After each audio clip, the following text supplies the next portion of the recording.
سڵاوتان لێبێت و ئەم کاتتان باش بینەرانی خۆشەویستی تەلەڤیزیۆنی کۆمەڵا لەگەڵتانین بۆ پێشکەشکردنی بەرنامەی ئێمە بینەران لەگەڵ ئەمیر. زۆر سپاس گوڵنازیان، منیش لەلایەن خۆمەوە سڵاوتان لێبێت و هیوادارم کە لە هەر شوێیەکان ساغ و سڵامەت بن و مەجالیەوەشتان هەبێت تا بە کۆتایی بەرنامەم هەفتەیەش بینەر و بیسەرمان بن، هەروەکو ڕواڵی هەموو هەفتەم بەرنامەیە چەند بابەت و چەند وەڵام بە پرسیارێکی ئەوەی ئازیز کە ناروتانە لە خۆ دەگرێت. هەلێرشەوە سپاسی گوڵناز دەکەم سەرڕاوی کە کەمێکیش ناساز بوو توانی بێت و پێکەوە ئەم بەرنامە ئیجرا بکەین. ناوبڕێک ببینن لەگەڵ گوڵناز دێنەوە خزمەتتان بابەتەکە دەست پێ دەکەین.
گوڵناز کاتێک ئێمە ئەم بەرنامەیە ئیجرا دەکەین خەڵکی فلستین لەلایەکەوە لەلایەن دەوڵەتی داگیرکەر و شۆڤینیستی پڕچەکی ئیسرائیلەوە بە پاڵپشتی دەوڵەتی ئەمریکا خەڵتانی خوێن دەکرێن و لەلایەکی دیکەشەوە لەلایەن هێزێکی کۆنەپەرست و گەندەڵەوە نێونەرایەتی دەکرێن کە خۆیان بەشێکن لەو کارەساتەی کە بەسەر ئەو خەڵکەدا هاتووە. بەڵام یەک بابەت زۆر گرینگە کە ئێمە زۆر جار لە ڕێگای ئەم بەرنامەوە جەختمان لەسەر کردوتەوە، ئەوەی کە حەماس ئەم قۆناغی ململانەی بە کردارێکی جنایەتکاران دەست پێ کردبووە و یان ئەوەی کە تەشکیلاتی خۆبەڕەوبەری فلستین لە کەناری ڕۆژاوای ڕووباری ئوردۆن دەوڵەتێکی گەندەڵاییان ئەوەی کە کۆماری ئیسلامی پاڵپشتی ڕەوتە کۆنەپەرستەکانی ناوچەکە لەوانە حەماس و بەداخەوە هەمووی ئەمانەش بە ناوی دفاع لە خەڵکی فلستینەوە ئەنجام دەدرێت زەڕەیەک لە بەرهەقبوونی خەبات و خۆڕاگری خەڵکی فلستین لە پێناو گەڕانەوەیان بۆ زێدی خۆیان کە بە زۆر لی دوورخراونەتەوە و هەروەها لە پێویستی سوودمەندبوونی ئەو خەڵکە لە مافی دیاریکردنی چارەنووسی خۆیان کەم ناکاتەوە. لەم دۆخە دژوارەدا فلستینیەکانی دانیشتووی غەزە لە هەموو کاتێک زیاتر پێویستیان بە پشتیوانی و هاوسۆزی خەڵکی ئازادی خواست و مرۆڤ دۆستی سەرانسەری جیهان هەیە. ئەم هاوپشتیە دەتوانێت ببێتە هێزێکی مادی کاریگەر بۆ کۆتایی هێنان بە جنایەتەکانی ئەرتەشی ئیسرائیل و مەسحەبیە تونڕەوەکانی حەماس. بەو مانایی کە ئاگربەست و کۆتایی هێنان بە کوشتاری بە کۆمەڵی خەڵکی غەزە و کەرتی ڕۆژاوا دەبێت لە زومرەی ئەولەویەتی هەوڵەکانی کۆمەڵانی خەڵکی پێشکەوتن خواز و شەریفی جیهان بە تایبەتی خەڵکی شۆڕشگێڕی کوردستان بێ کە بۆ خۆیان ئێش و ئازاری لە سەرەتایەترین مافەکانیان بێبەشکراوە. بەڵێ ئەمیر زۆر سپاس. هەر لەم ماوەدا هێرشە ئاسمانیە درەندانەکانی ئەرتشی تورکیا بۆ سەر ناوچەکانی ژێردەسەڵاتی هێزەکانی سووریای دموکرات بەردەوامە و نمونەی بەرجەستەی چاوانێکی جەنگیە بە تەوامانە. ئەو ئامانجانەی کە ئەرتشی جنایەتکاری تورکیا دەستنیشانی کردوون دەری دەخات کە مەبەستی دەوڵەتی تورکیا هاوکات لەگەڵ کوشتاری خەڵکی بێدفاع و لە ناوبردننی سامان و ژێرخانی ئابووری لە ناوبردننی دامەزراوە مەدەنیەکان و ناچارکردنی خەڵک بە چۆڵکردنی ناوچەکە و سەرنجام شکست پێهێنانی دەسەڵاتی خۆبەڕێوەبەری ڕۆژاوایە. لە بارودۆخێکدا کە دەوڵەتی تورکیا ڕاستەوخۆ ئازادی و مافی ئەو خەڵکە بۆ بەڕێوەبردننی کاروباری ژیانی خۆیان کردووەتە ئامانج لە دۆخێکدا کە دەوڵەتی ئامریکا لە پێناو دابینکردنی بەرژەوەندیەکانی خۆیدا پشتیوانیکردن لە دەوڵەتی تورکیا بەلایەوە گرنگترە لە پشتیوانیکردن لە خەڵکی ڕۆژاوە لە هەلومەرجێکدا کە سەرجەم دەوڵەتەکانی ناوچەکە و لەوانە کۆماری ئیسلامیش و ڕژیمی بەشار ئەسەدیش لە ڕێگەی پیلان گەیڕگەکانیانەوە بەکردەوە هاو ئاهەنگ لەگەڵ دەوڵەتی تورکیا هەڵسو کەوتەکەن لەوەها بارودۆخێکدا تاکە لایەنگری و پشتیوانی ڕاستەقینەی بزوتنەوەی ڕۆژاوە بریتە لە خەڵکی ئازادی خوازی ناوچەکە و جیهان. پشتیوانی هەمەلایەنێ لەو خەڵکە ئازادی خواز و مافخوازانەی کە بەم چەشنە لەلایەن هێزە فاشیستەکانی دەوڵەتی تورکیا و بەکرێگیراوەکانیەوە هێرش کراوەتە سەریان پێویستێکی بەپەلە و هەنووکەیە لە هەموو ئاستەکاندا.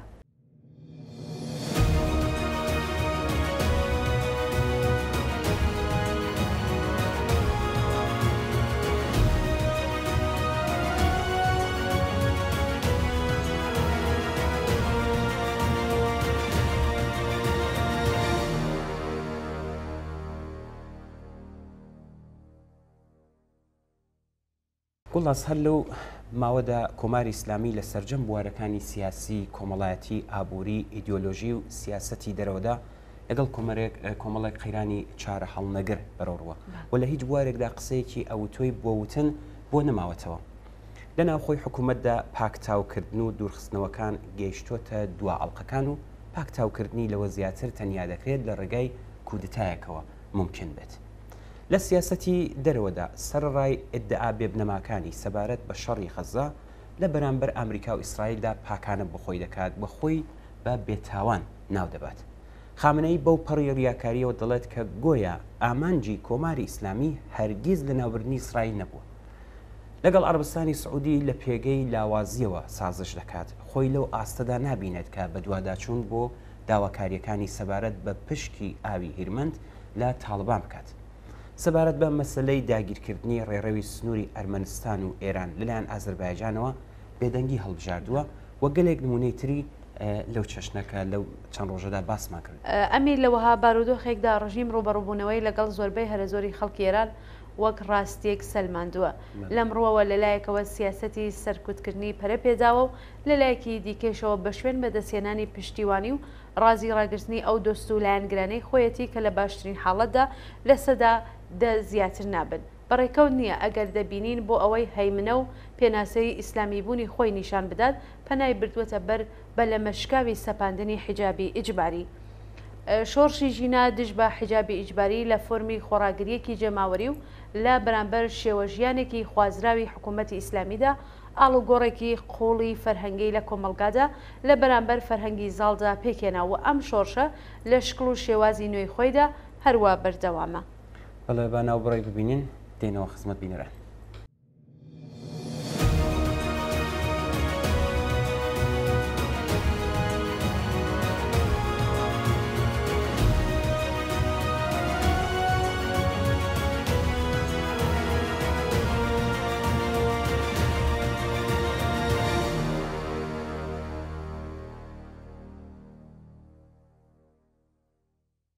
کاک فاڕوق لە بۆکانەوە لە نامەیەکدا دەنووسێت ئەگەر بمانەوێت بە هەڵسانگانەکانی چەند ساڵی ڕابردوو قسە لە ئاسۆکانی داهاتووی بکەین پێم وایە ئەم خاڵانی خوارەوە دەبێ لە بەرچاو بگرین. یەکەم پێک هاتەی چینایەتی کۆمەلگا ئەوەندە گۆڕاوە کە ئەگەری پەرەسەندنی ڕفۆرمخوازی وردەوردە کەم بووتەوە و بیری شۆڕش بۆ ئاڵوگۆڕ تێیدا زیادی کردووە. دووهەم فشاری ئابووری لەسەر چینە خوارەکانی کۆمەلگا چڕتر بۆتەوە و گەیشتۆتە ئاستی تەقینەوە. سێم پراوێزنشینی لە شارە گەورەکان بە تایبەت لە تاران چەندین جار زیادی کردووە و وەک بۆمبێکی ساعەتی لێ هاتووە کە ئەوەندە لە دۆخێکی خراپدا دەژین کە هەر کات ئیمکانی تەقینەوەی لێ دەکرێت.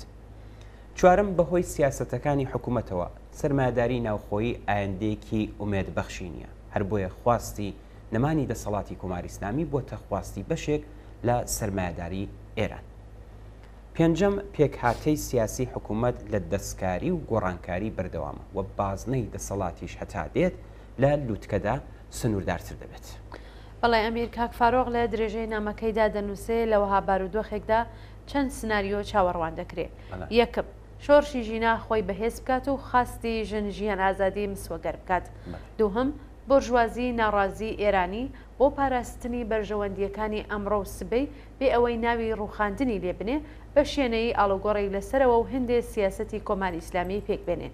مەرگی خامنەی لەوانەیە ڕێگای بۆ ئەم ڕەوتە کە لە ناوخۆ و لە دەرەوە هێزیان هەیە خۆش بکات، هەروەها لەوانەیە پشتیوانی دەرەکیشیان لەگەڵ بێ. سێم لە ئەگەری توندبوونەوەی قەیرانی سیاسی و وشاری دەرەکی سازماندانی کودەتا لەلایەن سوپای پاسداران و بەشێک لە دەسەڵاتەوە دوور نییە.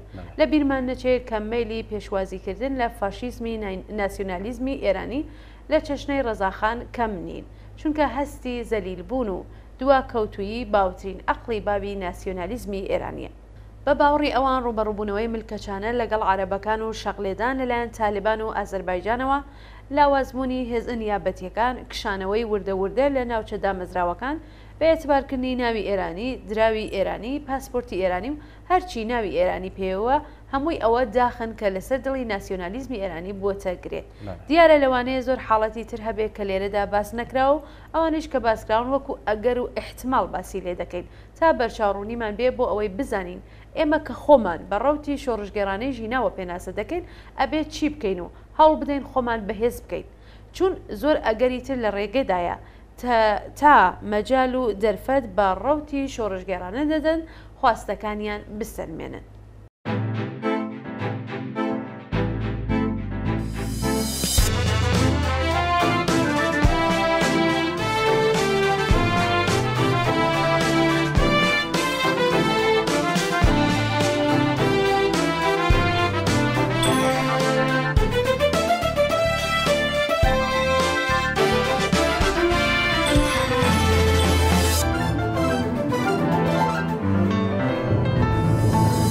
لەژێر پێمان دەلەرزێت ژینجنە و بوژایەوە پونگی قینی خەڵکە دیسان سەر لە نوێ ڕاسایەوە ئەرز لەژێر پێمان دەلەرزێت ژینجنە و بۆژایەوە پونگی قینی خەڵکە دیسان سەر لە نوێ ڕاسایەوە خوێندە ڕێژێ ژیندە نێژێ ئەو دەڕەندا پیر بووە هەستی کردووە چرای بەختی هەر بیناک و ژایەوە ئەم خوروشی سەر شەقامە مژدەهێنێ کی سبەی ئەو سبەینێ واژیانیش بۆی لە خەو هات سایەوە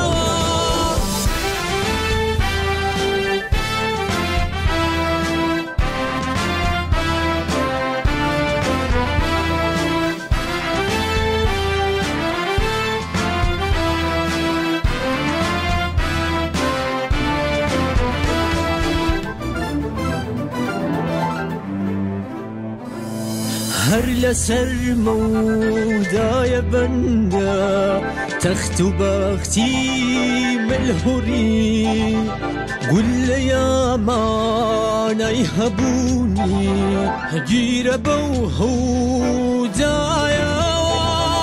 خوێندە ڕێژێ ژیندە نێژێ ئەو دەڕەندا پیر بووە هەستی کردووە چرای بەختی هەر بیناک و ژایەوە ئەم خوروشی سەر شەقامە مژدەهێنێ کی سبەی ئەو سبەینێ واژیانیش بۆی لە خەو هات سایەوە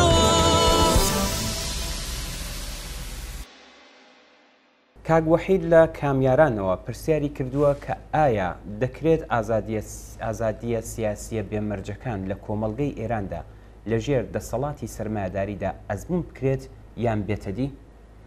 بەسپاس لە کاگوەحیت لەم بارەوە بە کورتی دەکرێت بڵین دەبێ بزانین کە لەژێر دەسەڵاتی سەرمایه‌داری لە هەر شکل و قوارەیەکدا و لەوانە لە کۆمەڵگەی ئێراندا ئازادیە سیاسیە بێمەرجەکان لە ڕووی یاساییەوە گەرانتی و بەدیهێنانی مەحاڵە. دەکرێت بە کورتی ئاماژە بەم هۆکارانە بکەین. یەکەم، لە کۆمەڵگاکانی وەک ئێراندا مەحاڵە لە هەمان کاتدا کە گەرانتی مەرجەکانی گەشەی سەرمایه‌داری و کەڵەکەبوونی سەرمایە دەکرێت هاوکات گەرانتی بەدی هاتنی ئازادیە سیاسیە بێمەرجەکان بکرێت. ئەم دوو حاڵەتە یەک ناگرێتەوە. دووهەمیان ئەوەیە کە لە کۆمەڵگایەکی وەک ئێراندا لەلایەک کەڵەکەبوونی داخوازیە سیاسی کۆمەڵایەتی ئابوووریەکانی کرێکاران، ژنان، لاوان، قوتابیان و نەتەوە چەوساوەکان سیمایەکی تەقوینەوەی بەخۆیە وگرتووە، لەلایەکی دیکەشەوە حکوومەت نایەوێت و ناتوانێت هیچ کام لەم داواکاریانە دابین بکات. بۆیە شتێکی نامۆیە کە بیر لەوە بکەینەوە کە لە دۆخێکی ئاوادا دەسەڵات لە ئێران ئازادیە سیاسیە بێمەرجەکانیش دەناسێت. ئەمیر با من باسی خاڵی سێم بکەم، نەک هەر مێژووی پێکاتن و گەشەی بۆرژوازی ئێران لەگەڵ سیستەمی سیاسی تێکەڵ بووە، بەڵکو لە هەموو قۆناغە ناسەقامگیرەکانی سیاسیشدا بۆرژوازی هەمیشە شاهدی ئەوە بووە کە کۆمەڵگا چۆن فەرهەنگی چەپ تێدا بەهێز بووە و چاکە براوەی پێگەی ئازادی هێزە چەپەکان بوون، بۆیە سەلماندنی مافی ئازادی سیاسی لەلایەن سەرمایه‌داری و حکوومەتەکەیەوە غیرە ممکنە. هەر بۆیە دەبێ بێژین نا ممکن نییە دەسەڵات خۆی بخاتە مەترسیەوە، چون لە کەش و هەوای ئازادیدا چەپ وەکو هێزێکی کۆمەڵایەتی بەهێز دەبێت.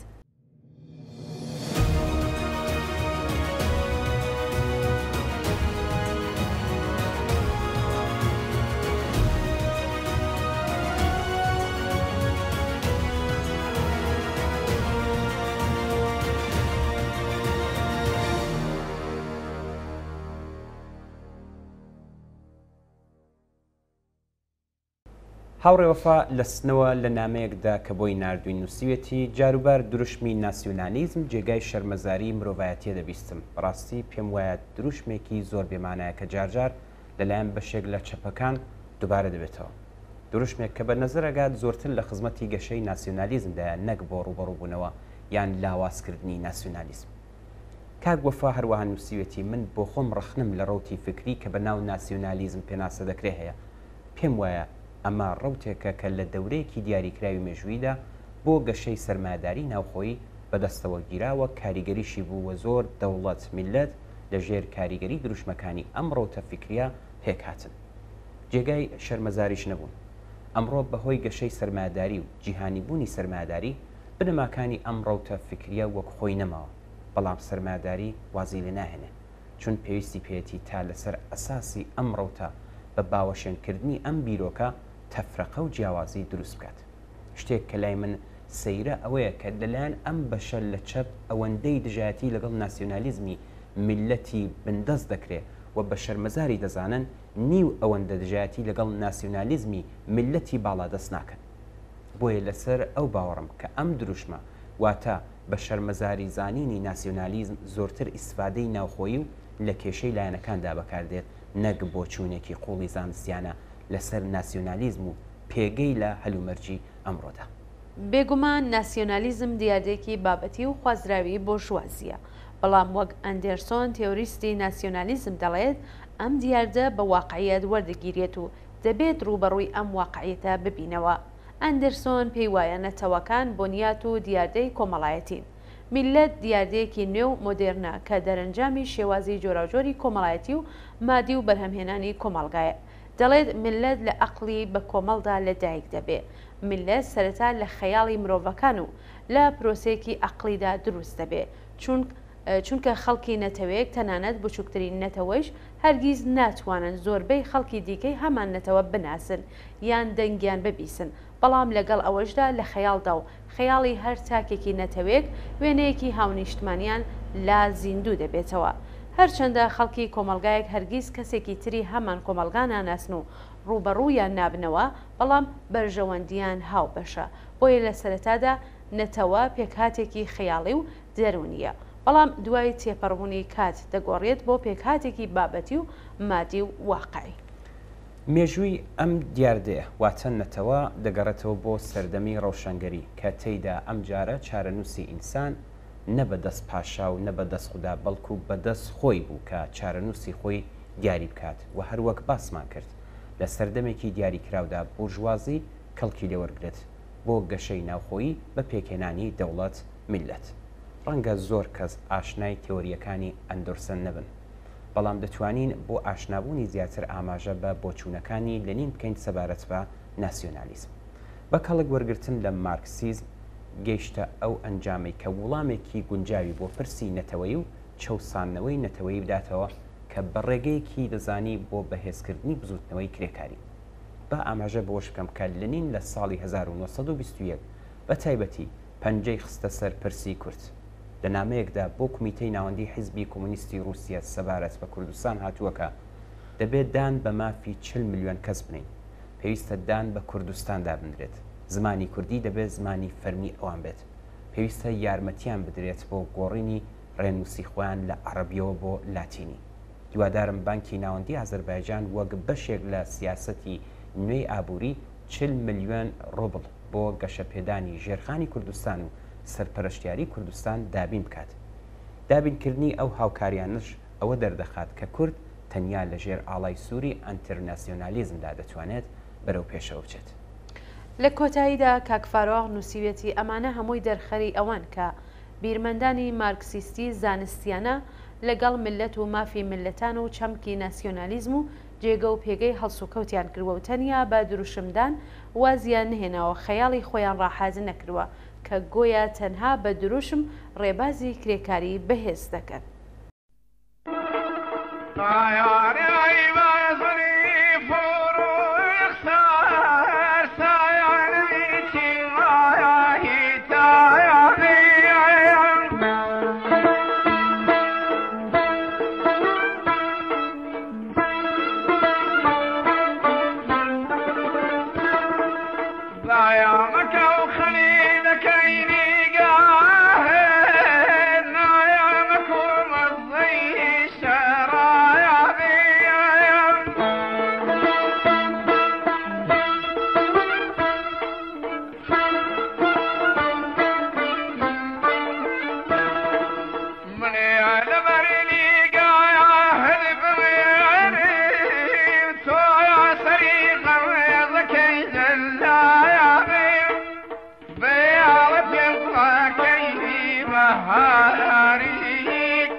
حكم روي خويا الدنيا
هاوڕەشیرین لە نامەیەکدا دەپرسێ بۆچی سیستمی بودجە لە ئێران پەیوەندیەکی بە خوڵقاندنی ژیانێکی باش بۆ خەڵک نییە.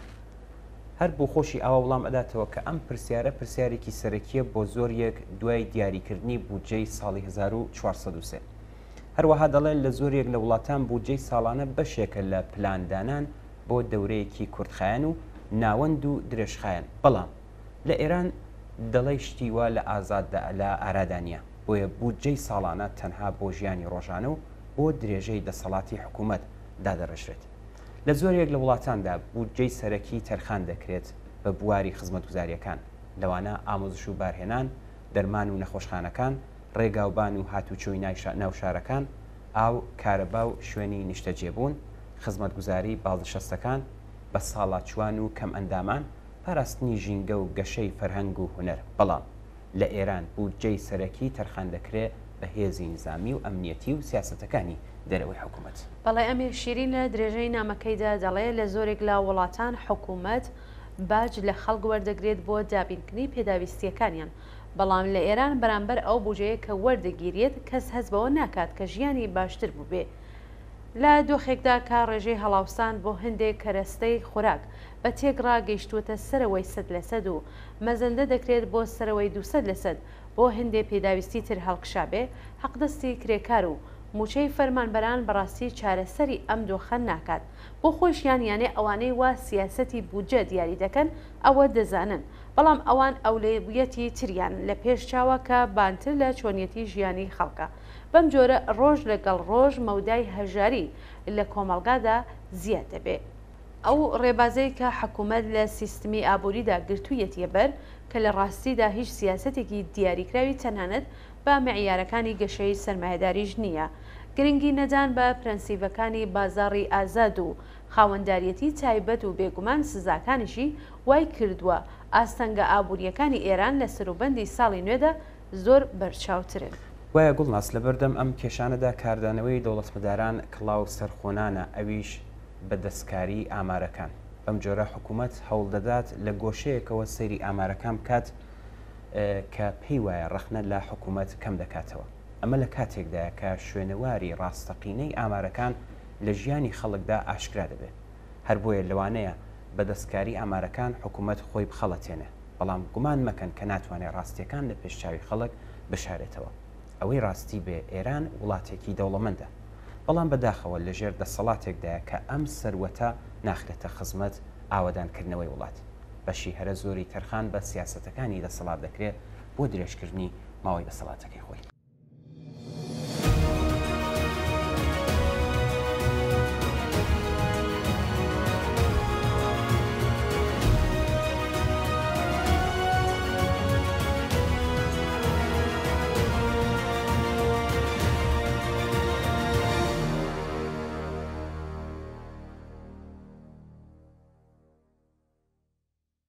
ئەمیر لە دانمارکەوە کاکشەهاب لە نامەیەکدا نووسیویەتی لەم ڕۆژانەدا ئاگاداری ڕاگەیاندنێک بووم کە بانگەشەی دروستبوونی حیزبی ئێرانیانی کوردی مەیهەنپەرستی کردبوو لام سیر نەبوو و ڕاستیەکەی بە جۆرێکیش چاوەڕوان دەکرا بیرم لەوە دەکردەوە کە مەبەست چییە جارێ بە ئەوە بێژم نکۆڵی لەوە ناکرێت کە ئەو بزوتنەوە شۆڕژگێرانەی ساڵی ڕابردوو کە دەستی پێکرد بە ناوی کچە کوردێکەوە بوو هەر بۆیە بە شۆڕشی ژینە ناوی دەرکرد هەروەها نکۆڵی لەوە ناکرێت کە ئەم شۆڕشە بەڕێخستنی حیزبە کوردیەکان لە کوردستان پەرەیسەن دواویش تەوژمی ئەم ئاورە سەراسەری ئێرانی تەنی و وابوو بە بزوتنەوەیەکی ڕزگاری خوازانەی گشتی لانی کەم لە سەرەتاوە بەڕوونی مۆری کوردستانی پێوە بوو نام هەوێ ئێستا باسی هەموو ڕووداوەکانی بکەم کات زۆر دەگرێت بەڵام جەریانی سەڵتەنەت خواز کە بەڕاستی دەور و نەخشێکی زۆر نەرێنیان لەم شۆڕشەدا بوو هەموو فێڵەکانیان بەکارهێنا بۆ سواربوونی ئەم شەپۆ لە جەماوەریە بەهۆی جێگە و شوێنی کوردستان لە هەمان کاتیشدا هەوڵیاندا بۆ ڕاکشانی حیزبێکی کوردی کە بەداخەوە توانیان ئەو کارە بکەن بەڵام چۆن ئەم ڕاوتە سیاسیە نەیتوانیوە سەرنجی خەڵک بۆ لای خۆی ڕاکێشن تەنانەت هەوڵەکانیان فەشلی هێنا و جوابی ڕەتی گرتەوە بەڵێ کاکشەهاب هەروەها لە نووسیوەتی لە درێژەدا لە کەس شاراوە نییە کە بۆ ئەوان واتە ڕەوتی سەڵتەنەت وەک هەموو ناسیۆنالیست فاشیستەکانی ئێرانی قبولکردنی نەتەوەیەکی غەیرە فارس لەم خاکەدا تەحمل نەکراوە و بە خوێن ڕشتن وڵامی داواکاریان دراوەتەوە بۆیە ئێستاش هەر قسەیەک دەکەن جارە پێش هەموو شتێک سوێن بە تەمامیەتی ئەرزی یان یەکپارچەیی ئێران دەخۆن بەدیتنی ئەم ڕاگەیاندنا کە بەڕێکەوت هاتە دەستم لە خۆم پرسی ئایا ئەم حیزبە نیشتمان پەروەرە کوردیە ئێرانیە بەم دیزاینەی ئاشنای حکوومەتی ئیمپراتوری و تاجی کاویانی و تاجی پەهلەوی بەسەر شێر و تەنانەت خۆردا دەتوانێت کاری کێبێ و کام مەبەست لە پشتیەتی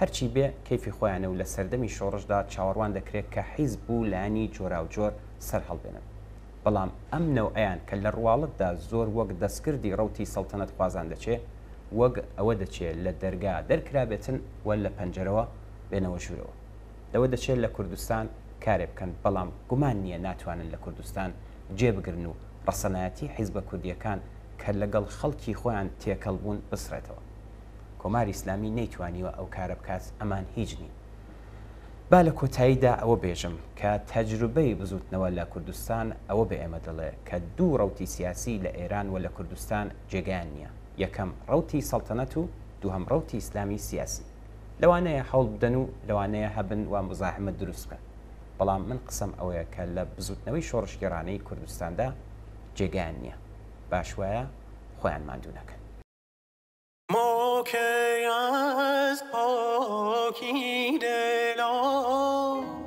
چی آسمونه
دشت جونم تشنه بود بی چشم ساره بی پاویز و بی بهاره.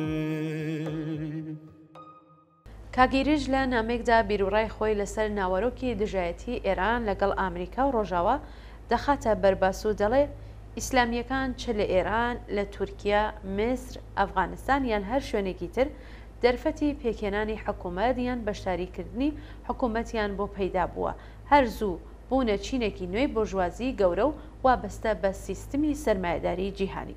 بۆ نمونە بەڵگەنامە بڵاوکراوەکانی وەزارەتی دەرەوەی ویلایەتە یەکگرتووەکانی ئامریکا و بیرەوەریەکانی کەسایەتی ئامریکاییەکان و کەسانی نزیکی بە خومینی ئەو ڕاستی دەردەخەن کە خومینی لە پەیامە نهێنیەکانیدا بۆ حکوومەتی ئامریکا لە نۆڤێل لوشاتووی فەرەنسا گرنتی ئەوەی کردبوو کە هەرگیز لە دەرهێنان و هەناردەکردنی نەوت بۆ جیهان و ڕۆژاوا ڕێگر نابێ. نەوت ئەو ڕێگایەیە کە تەواوی پێکهاتەی ئابووری ئێران بە سیستمی سەرمایەی جیهانی ئیمپریالیستیەوە دەبەستێتەوە و کۆماری ئیسلامی نەک هەر پلانێکی نەبووە بۆ بڕینی پەیوەندی ئابووری بە سیستمی سەرمایەداری ئیمپریالیستیەوە، بەڵکو وەکو ئامرازێک بۆ پاراستنی ڕژیمی خۆی و یەکخستنی سیستمی ئابووری بەکاری هێناوە. بەڵێ جگە لەمە هەروەها سیاسەتە نێئۆلیبرالیەکانی سندوقی دراوی نێودەوڵەتی و پلانە ئابوووریەکانی بانکی جیهانی بە شێوەیەکی بەرفراوان لە کۆماری ئیسلامیدا کەڵکیان لێوەرگیرا و جێبەجێکران. ئیسلامیەکان چ ڕەخنەی جددی لە ڕۆژاوا بگرن یان قبوڵیان نەکەن هیچ پلانێکیان بۆ سربەخۆیی یان تێپەڕاندنی وابەستەیی کۆمەلگا و ئابووری بە بازاری جیهانی و سەرمایەی ئیمپریالیستی نییە. بۆ چوونەکانیان بریتە لە دروستکردنی حکوومەتی ئیسلامی کە لەسەر بنەما ئیسلامیەکان بەڕێوە دەبردرن، بەڵام شێوازی بەرهەمهێنانی سەرمایەداری ڕەچاو دەکەن کە ئێستا حکومڕانی جیهان دەکات. هەر بۆیە دروشمە دژە سەرمایەداری و ئیمپریالیستیەکانیان هیچ بایەخێکی نییە، تەنیا بۆ مەسرەفی ناوخۆی و ئیمتیاز وەرگرتنە. ئەو ڕاستە کە ئیسلامیەکان نێونەرایەتی بەرهەمهێنانی جیاواز ناکەن، بەڵام نێونەرایەتی ئایدیۆلۆژیایەکی کۆنەپەرستانە دەکەن جیاواز لە ئایدیۆلۆژیای کۆنەپەرستانە ئیمپریالیستیەکان. ئیسلامیزم بزوتنەوەیکی سیاسی و ئایدیۆلۆژیە کە دژایەتی ئەو پێکهاتە ئایدیۆلۆژیە دەکات کە ڕۆژاوە بەسەر ئەو وڵاتانەدا سەپاندوێتی. دژایەتێکی زۆری هەیە لەگەڵ کولتوری سەرمایەداری ڕۆژاوایی وەک شێوازی ژیان، ئازادی جلوبەرگ و پەیوەندی سێکسی، هونەر و بەرهەمە پیشەسازیە کولتوریەکان. لە ڕاستیدا ئیسلامیزم بەبێ دژایەتیکردنی کولتوری ڕۆژاوە بێمانەیە، لەوە نان دەخوات و خۆی ڕاگرتووە و هێزکۆ دەکاتەوە. هەر بەو هۆیشەوە یەکەمین دژایەتی و ناڕەزایەتی خومینی بۆ ڕژیمیشە لە بنەمای دەسەڵاتی پاشایەتی وەک دەسەڵاتێکی ستەمگەر دەستی پێ نەکرد، بەڵکو وەک ناڕەزایەتیەک بەرامبەر بە دیاردە سیاسی و فەرهەنگی و کۆمەڵایەتیەکان کە بە ڕۆژاوا و ئەمریکا دەناسرا دەستی پێکرد. دیاردەی مافی دەنگدانی ژنان، سینەما و تەلەڤیزیۆن، گۆڤار و ڕۆژنامەکان، فرۆشتنی خواردنەوە کەحولیەکان و هیتر، بەڵام لەم بوارەشدا دۆڕاوە. چۆن دەکرێت شێوەی بەرهەمهێنان قبول بکەیت بەڵام پێویستیەکانی ئەم شێوە بەرهەمهێنانە و دەرکەوتەکانی قبول نەکەیت؟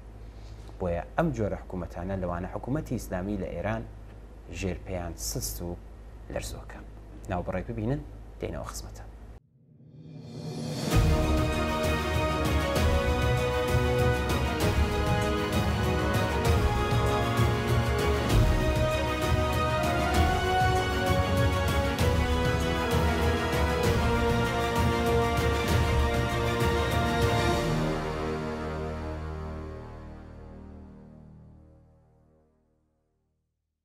فرمێسک لە سەقزەوە نووسیوێتی لە ئێران ڕقوقین لە دژی ڕەوتی ئیسلامی سیاسی وەکو ئایدۆلۆژیایەکی تاوانکار زۆر قوڵە و شەڕ لەگەڵ ئەمڕۆتە تا دێت زیاتر دەبێت. ئەمڕۆ زۆرێک لە خەڵکی ئێران لەوە تێدەگەن کە تاوانەکانی حکوومەت و گەندەڵی ئەم دەسەڵاتە ڕەبتی ڕاستەوخۆی هەیە بەم ڕەوتە فکریە. ئیسلامی سیاسی هەم ناسنامێکی ئایدۆلۆژیە و هەم ئامرازێکە بۆ شۆردنەوەی مێشک و سەرکوتکردنی دەرونی. پەرسەندنی هوشیاری لە کۆمەلگا و خەباتی ساڵانی ڕابردوو بە تایبەت شۆڕشی ژینە تەواو قەوارەی کۆماری ئیسلامی گرتووە و ئەم بزوتنەوەی ئیرادەی خۆی بۆ جیاکردنەوەی ئاین لە حکوومەت نیشاندا. لە ڕاستیدا تا زیاتر لە شۆڕشی ژینەدا پێش بکەوین بنەماکانی دەسەڵاتی ئیسلامی سیاسی زۆرتر دەوەرێ. بەڵێ فرمێسک لە درێژەدا نووسێتی ژنان زیاتر حجاب فڕێ ئەدەن و ئازاتر دەبن. جیاوازی و دژایەتیکردنی ئیسلام زیاتر بەرچاو دەکەوێت. هەروەها ئیسلام لە عەقڵدا لاواز دەبێت و لە بنکەی باوەڕ جیا دەبێتەوە و پیرۆزیەکانی خۆی لەدەستەدات. ئەگەر قبولی بکەین کە ئەوەی لە مێشکدا دەگوزارێت پەیوەندی بە گۆڕانکاریە گەورەکانی کۆمەلگاوە هەیە، شۆڕشی ژینە وەک شۆڕشێکی سیاسی و فەرهەنگی لە پرۆسەی خۆ ئاگابوون شتێک ناتوانێت ببێ جیا لە دوورکەوتنەوە لە دەسەڵاتی ئاینی. دیارە ئیسلام وەک دیاردەیەکی کۆمەڵایەتی بوونی دەبێت، بەڵام ئاین لە مێشکی جیلی نوێدا ئیتر ئەو جێگایی نییە. ئەمە ئەو ترسەیە کە دەسەڵاتی کۆماری ئیسلامی دایگرتەوە بە شێوازی جۆر بەجۆر تێدەکۆشێت بەربەم ڕەوتە خۆ بە ئاگابوو نەبگرێت. ئەو مقاومەتە کە بەرامبەر بە فرێدانی حیجاب دەیکات ڕاست لەم ڕاستیە سەرچاوە دەگرێت. ڕاستی حاشا هەڵنەگر لەوەدایە کە ئەمڕۆ لە مێشکی بەشە هوشیارەکەی کۆمەلگادا داڕمانی بیر و باوەڕ ئیسلامی بەڕوونی دەستی پێکردووە. لەم شۆڕشەدا ئەم دابەزینە خێراتر بووە. ئیتر ئیسلامی سیاسی بزوێنەری کۆمەلگا نییە، ئیتر هێزی بەسیجی خەڵکی لەدەستاوە. فرمێسک لە کۆتایی نامەکەیدا نووسیوێتی مەلا ئاینیەکان و بیرمەندە نوێەکان، ڕەفەرمخوازان و ناسیۆنالیستە ئاینیەکان، هەروەها میلیۆنێرە ئیسلامیەکان هەمویان لە بەرەیەکدان و نەیارانی ئیسلامی سیاسی لە بەرەی دوومدان. ئێمە لە سەرەتای شەڕێکی گەورەی ڕۆشنبیری و سیاسی و شارستانی دژ بە ئیسلامی سیاسی داین. سات و وەختی هەڵبژاردنە بێگومان ساختەچی و تاوانبار و مدافعینی کلۆنالیزمی ئیسلامی و هەروەها جەماوەری کۆنەپەرست هەمیشە لە کۆمەڵگادا بوون و دەبن.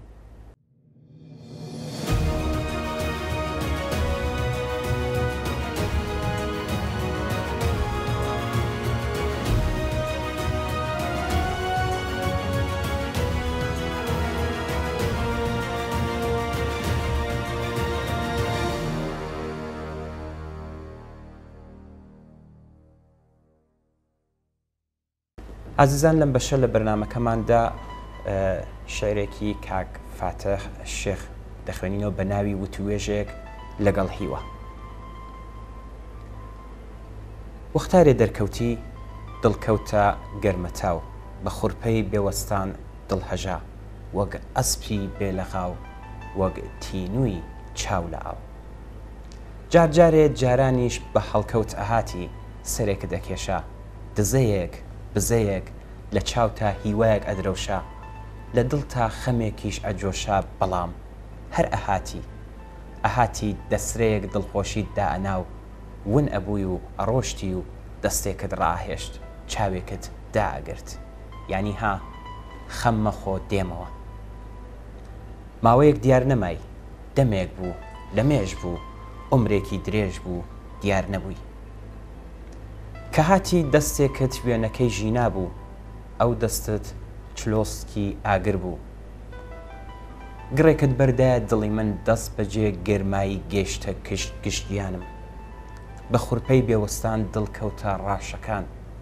ڕێژنەیەک لە هەستی سربەستی پۆمپاش کرد بۆ مێشکی تامەزرۆی داگرسان بە تیشکی عەشقێکی گڕگرت و بێسنوور وەک دەریا ئەو پەڕی نەدیار و نەدیو بێ.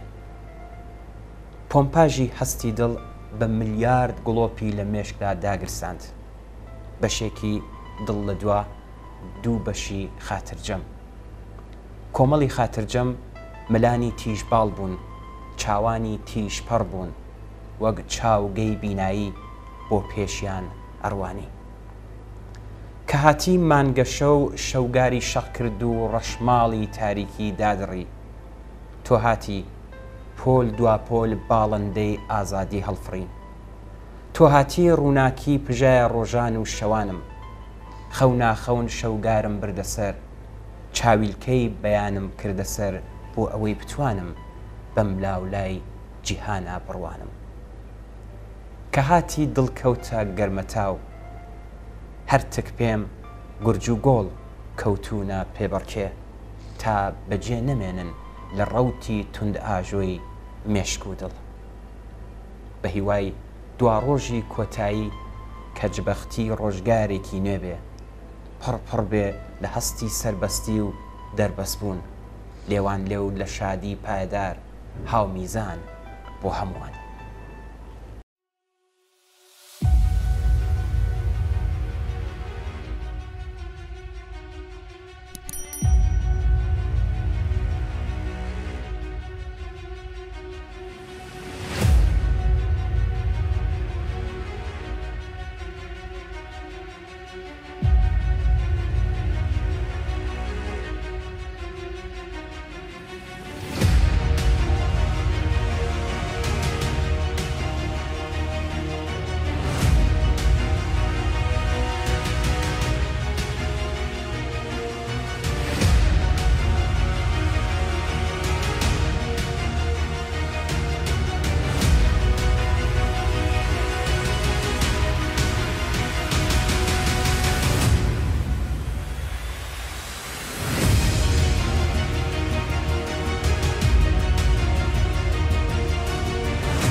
کوشتاری کۆڵبەران لە سنوورەکانی ڕۆژهەڵاتی کوردستان بە شێوەیەکی بەرچاو ڕوو لە هەڵکشاندندا تەنها لە مانگی ڕابردوودا لانی کەم 118 کەس بوونەتە قوربانی کە 8 کەسیان گیانیان لەدەستداوە و 110 کەسیشیان بە گولەی هێزانیەکانی ئێران پێکراون و بریندارن.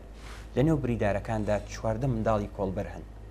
بەپێی راپۆرتێکی ماڵپەڕی زەمانە توندبوونەوەی مامەلەی دڕندانەی ئەم دوایەی کۆماری ئیسلامی ئێران لەگەڵ کۆڵبەران لە سنووری شارە کوردنشینەکانی ڕۆژهەڵاتی کوردستان دەکرێت وەک ڕەهەندی سەربازی و ئەمنی و ئابووری پلانی نوێی ڕێخستنی دەواازە سنووریەکان و کردنەوەی ناوچەی ئازادەکانی بازرگانی هەژمار بکرێت. هەرچەندە کوشتاری کۆڵبەران ڕەگوڕیشەیەکی دووری هەیە و وەگە ڕێکخراوی هەنگاوی تایبەت بە مافی مرۆڤ ڕایگەیاندووە لە ساڵی 2012 تا 2023 نزیکەی 2500 کۆڵبەر بەدەستی هێزانیەکانی ئێران کوژراون یان بریندار بوون. تەنها لە مانگی ڕێبەندانی ساڵی 2023دا لانی کەم 118 کەس بوونەتە قوربانی و لەو ژمارەیەش 8 کەسیان گیانیان لەدەستاوە 14 منداڵی کۆڵبەریش بریندار بوون کە ئەم 10 ساڵی ڕابردووە هیچ مانگێک نەبووە هێندە کۆڵبەر کرابێتنە قوربانی.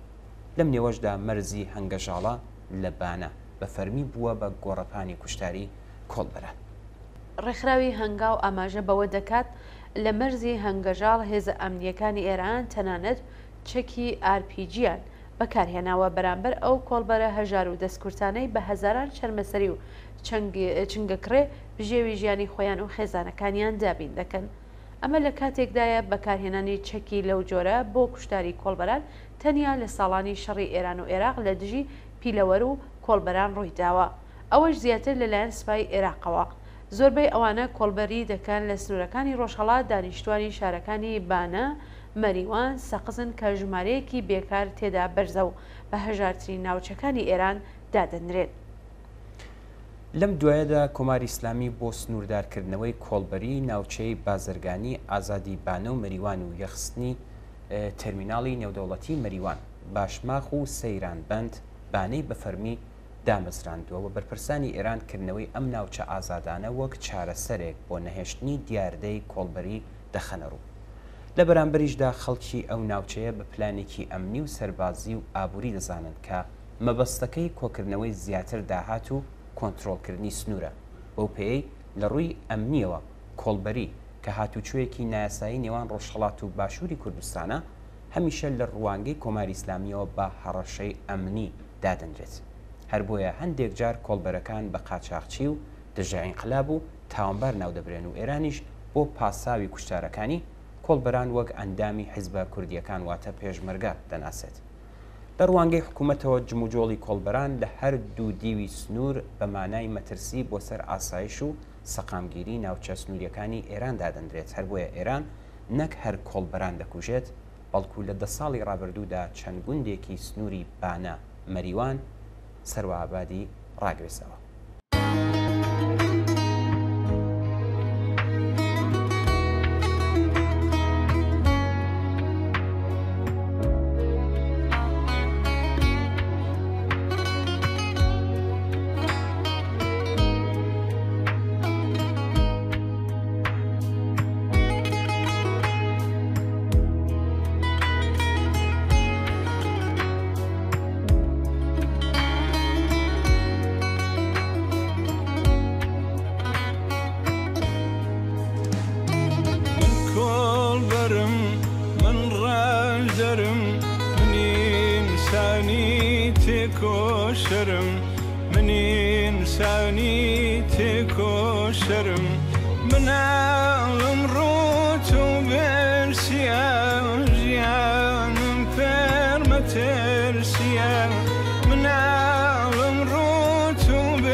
من کۆڵبەرم من ڕاژدەرم من ئینسانی تێکۆشەرم من ئینسانی تێکۆشەرم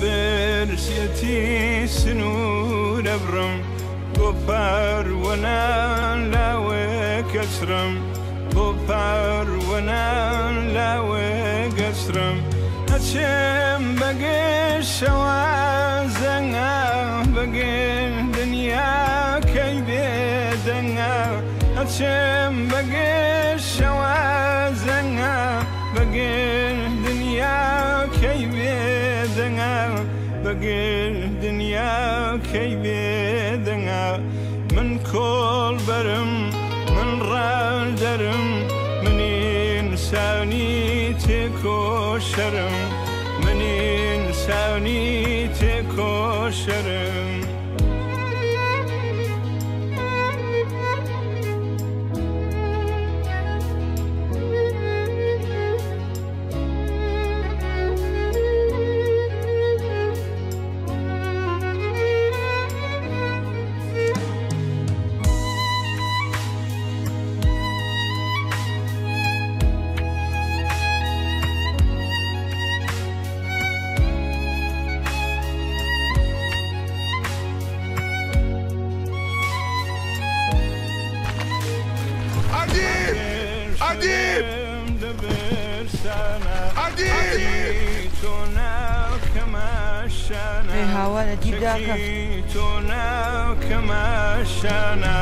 لسر بفريان بختكم أما رمزينة وكم لسر بفريان بختكم أما رمزينة وكم أما رمزينة وكم من کۆڵبەرم من ڕاژدەرم من ئینسانی تێکۆشەرم من کۆڵبەرم من ڕادەرم من ئینسانی تێکۆشەرم من ئینسانی تێکۆشەرم.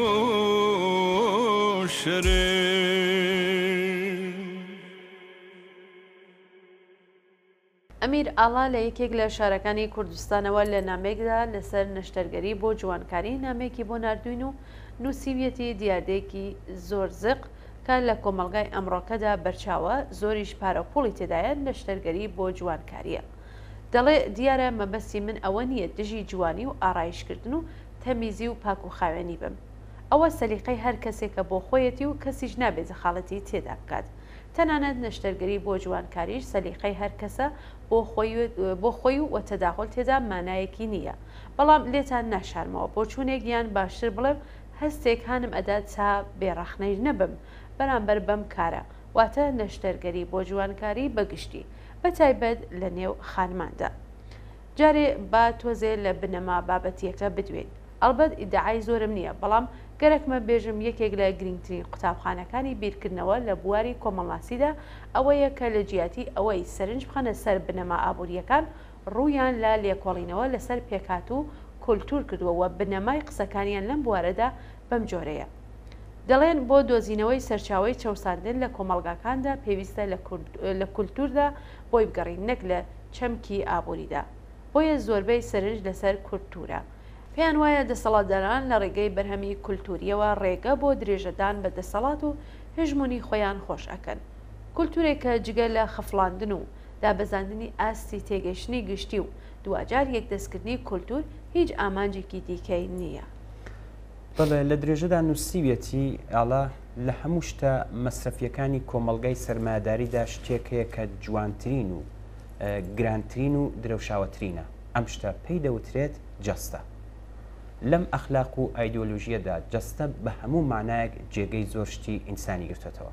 ڕیکلامەکان ئەومان بیردەخەنەوە کە ئێمە تەنها یەک جەستەمان هەیە و دەبێت لە ڕێگای جەستەمانەوە نیشان بدەین کە هەین. ڕێگایەکی تر بۆ سەلماندنی خۆ لە ڕێگای گەشەسەندنی ئستادەکان دیاری ناکرێت چون کۆمەڵگای سەرمایه‌داری ئەمە بە قازانج نازانێت. هۆی سەرەکی ئەوەیە کە گەشەی ئستعداد و تواناکان پێویستی بە بارودۆخێکی گونجاو لە کۆمەلگادا هەیە. ئەگەر ئەوە بوو بە بنەما لەوانە ژیانی باش و سەردەمیانە و پەرەپێدان بە ئازادی سیاسی و کۆمەڵایەتیەکان سەرمایه‌داری زۆر قازانجی لێ ناکات. بە تایبەت لە نەوعی وڵاتانی سەرمایه‌داری وەک ئێمە کە دابوو نەریتی تایبەت بەخۆی هەیە.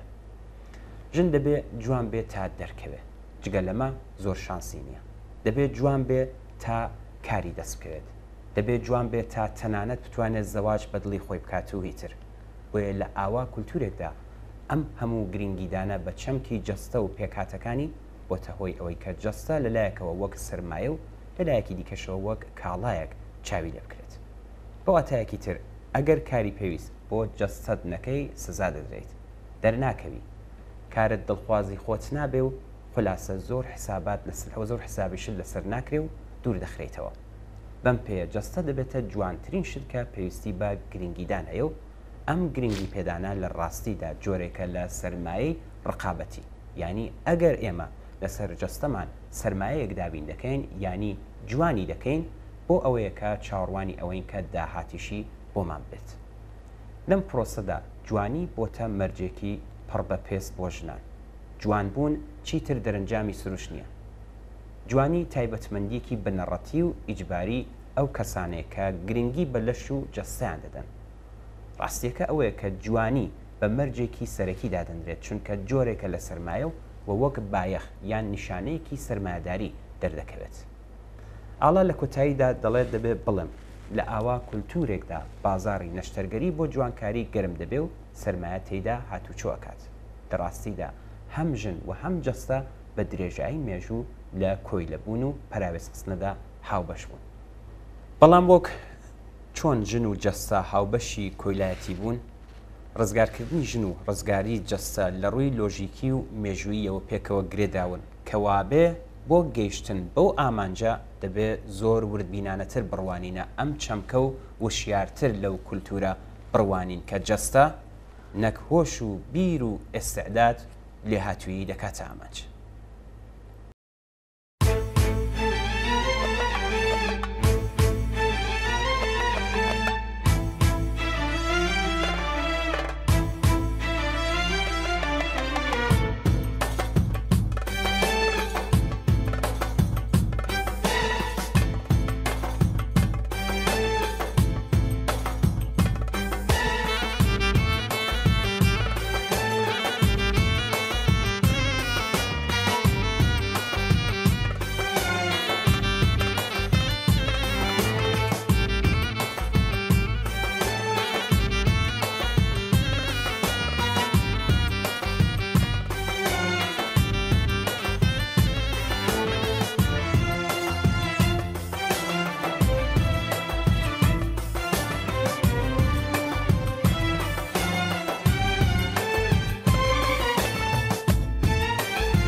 بەداخێکی زۆر گرانەوە ئاگادارکراینەوە کە کاک نامق حەیدەری لە 25 سەرماوەزدا کاتژمێر دەی بەیانی لە شاری سناب بەهۆی ڕووداوێکی ناخۆشەوە واتە داڕمانی بینایەکەوە کۆچی دوایی کرد.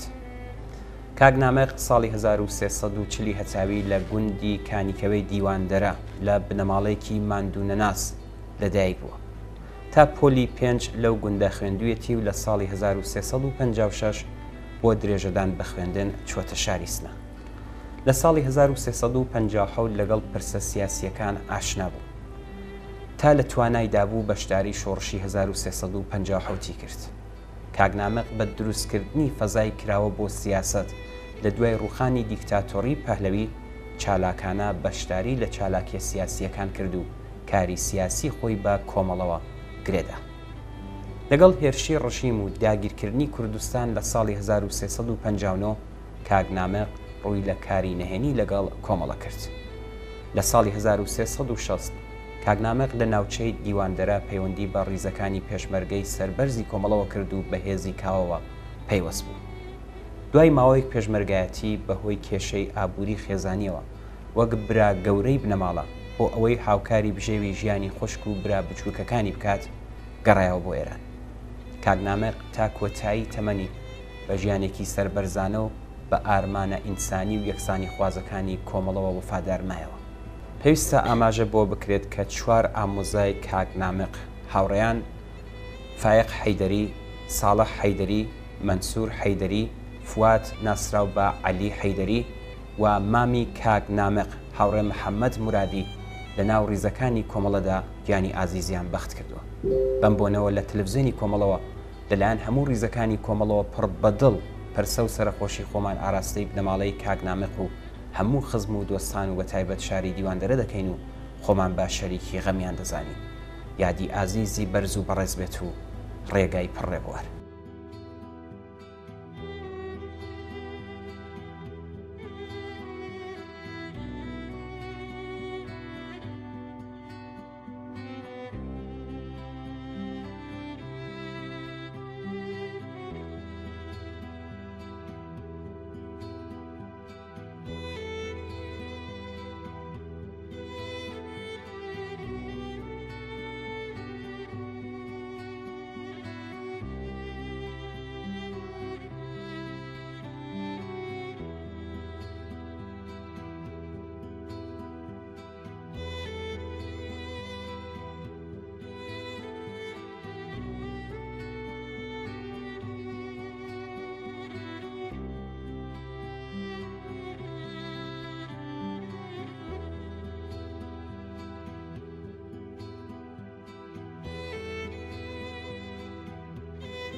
ماڵاوی یەکێک لە تێکۆشەران و لایەنگرانی کۆمەڵە و حیزبی کۆمۆنیستی ئێران لە شاری مریوان.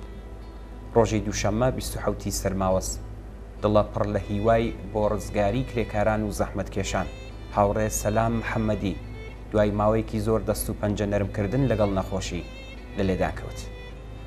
هاوڕێ سەلام لە ناو بنەماڵەیەکی ماندوونەناس لە گوندی پێلەی سەر بە شاری مەریوان لەدایک بوو.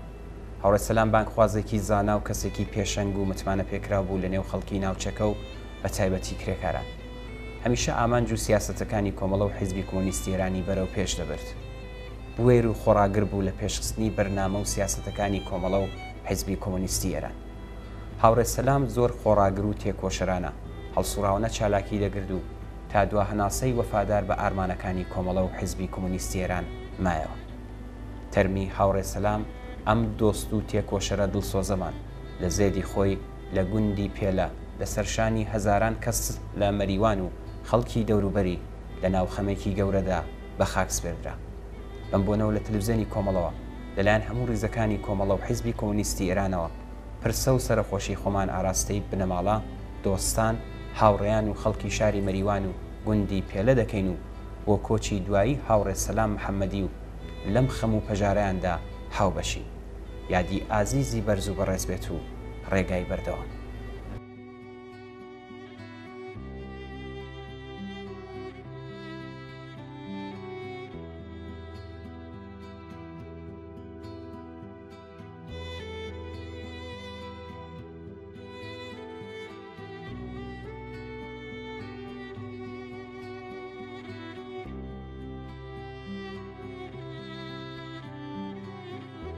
بەرز و بەڕێز بێت یادی ئازیزی مامۆ عزت ئەمینی. مامۆ عزت کە لە ناو خەڵکدا بە میرزا عزت ناسرااو بوو لە دایکبووی شارۆچکەی نۆچە لە هەورامانی لەهۆن بوو. هەر لە سەردەمی گەنجەتیەوە خولیای عداڵەتخوازی لە ناو کۆمەڵگادا ئەبێت و وەکو چالاکوانێکی سیاسی ئەچێتە ڕیزی ئەو کەسانەوە کە دژی دیکتاتوری بنەماڵەی پەهلەوی خەبات ئەکەن. چەند جارێک ئەکەوێتە بەر پەلاماری هێزە ئەمنیەکان و دوجار بە وەسیلەی ساواک دەستگیر دەکرێت و لە زیندانی قزل حەساری تاران بۆ ماوەی کەمتر لە ساڵێک زیندانی دەکرێت. لە ڕاپەڕینی ساڵەکانی 56 بۆ 57 کە دانیشتووی شاری مەریوان دەبێت بەشداری چالاکانە دەکات و ئەبێت بە جێگای ڕێز و متمانەی خەڵکی ئەو شارە. دەیگەرنەوە کە بەهۆی ئەم متمانەیە کە لە ناو جەماوەردا بوویەتی کاکفواد و چەند کەسی تر نزیک لە مامۆ عزت داوای لێ دەکەن کە خۆی بۆ شوڕای شاری مەریوان کاندید بکات کە بەداخەوە خۆی قبولی ناکات. مامۆ عزت بەهۆی بیر و باوەڕی پێشکەوتن خوازانە و عدالەت خوازانەوە خۆی لە بەرەی هێزە چەپەکان و بە تایبەتی تر کۆمەڵە دەبینێتەوە و ڕاشکاوانە پشتیبانی لە هێزە چەپەکان دەکات و بەرهەڵسی هێزە کۆنەپەرستەکان دەبێتەوە. دوکان و شوێنی کارەکەی هەمیشە شوێنی چالاکوانان و کەسایەتیە چەپەکانی شاری مەریوان دەبێت.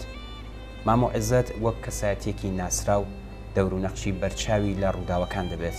وەک نمونە لە کاتی دەستێوەردان و ئاژاوەگێڕی قیادە موەقەتە لە ناو شار و دێهاتەکانی مەریوان کە کۆسپێکی گەورەی دروستکرد بوو لەلایەن کاکفوادەوە پێی ئەسپێردرێت کە بەهۆی ناسراوی و خزمەتیەکی کە لەگەڵ بەرپرسی قیادە موەقەتە بە ناوی نادر هەورامی بۆی بچێت بۆ شارەدەی دزڵێ و داوایان لێ بکات کە واز لەو کار و کردوانە بێنن تا خەڵک بتوانن لە ئاشتیوانی دابژین و ئەو کارەی لەو سەردەمەدا تەسیری بەرچاوی دەبێت. لە دوای هاتنە سەرکاری کۆماری ئیسلامی مامۆ عزت وەک تێکۆشەری کۆڵنەدەر هەمیشە لە بەرامبەر دەسەڵاتی ڕەشی ئەم حکوومەتە هەڵوێستی بوێرانە و دژبەری بوو. سەرڕای زەختی زۆر قەت سەری بۆ دانەنواندن. دەیگەڕنەوە جارێک بەرپرسێکی هێزە کۆنەپەرستەکان لەگەڵ چەند چەکدارێک بە نیازی چاوترسێنی و بێحورمەتی بەر بە دوکانەکەی دەگرن و لە بەرچاوی خەڵک پێی دەڵێن ئێمە چاک تۆ دەناسین، بیستمانە قسەی نەشیا و تەبلیغاتی زۆر دەکەی، ئەزانین پەیوەندیشت لەگەڵ زدی ئینقلاب و بەرپرسێکی کۆمەڵە قزمی خۆتە هەیە. پێی ڕادگەێنن ئەگەر بەردەوامبی دوکانەکەی زەوت دەکەن و لە شاریش دەری دەکەن. وێری مام عزت لەو ئاسەدا دەبێت لە بەرچاوی خەڵکەوە وەڵامیان دەداتەوە و دەڵێت من هیچ کارێکی غێرەقانونیم نەکردووە تا ئێوە بەم چەشنە هەڕەشەم لێ بکەن. ئەوەش باش بزانن کە من نەباکم لە موسادرەی دوکان و سەروەت و سامان هەیە و نە لە دەرکردنیش دەترسم. ئەو کەسەش کە ئێوە بە زدنی قلابی دەزانن کەسی منە و لە نووری چاویشم زیاتر خۆشم دەوێت، تەنانەت ئامادەم منداڵەکانیشم کەم بە قوربانی ڕۆژێکی ئەو کەسە. مامۆ عزت هەرچەند پەیوەندی تەشکیلاتی بە کۆمەڵەوە نەبوو، بەڵام وەک کەسایەتیەک و کادرێکی لێزان و بە تەجروبە هەمیشە بانگخوازێکی بوێری سیاسەتەکانی کۆمەڵە بوو و بێباکانە لە ناو خەڵکدا بانگەشەی بۆ دەکرد. بەرز و بەڕێز بێت یادی ئازیزی ئەم تێکۆشەرە کۆڵنەدەرە و ڕێگای پەڕێبوار بێت. ماڵاوە مامۆ عزەتی تێکۆشەر، ماڵاوە کەسایەتی خۆشەویستەکەی شاری مەریوان و منتەقەی هەورامان.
بەڵێ بینەرانی ئەزیز و خۆشەویست بەم جۆرە گەیشتینە کۆتایی بەرنامەی هەفتەی ئێمە و بینەران زۆر سپاس بۆ ئەوەی کە تا ئێستا بینەر و بیسەرمان بوون چاوەڕێی نامە و ئیمەیل و پەیوەندی تەلەفۆنی ئێوەین بۆ هەرچی زۆرتر ڕازاندنەوەی بەرنامەکەی خۆتان حتمما پەیوەندیمان پێوە بگرن و ڕابۆچوونەکانتان باس بن.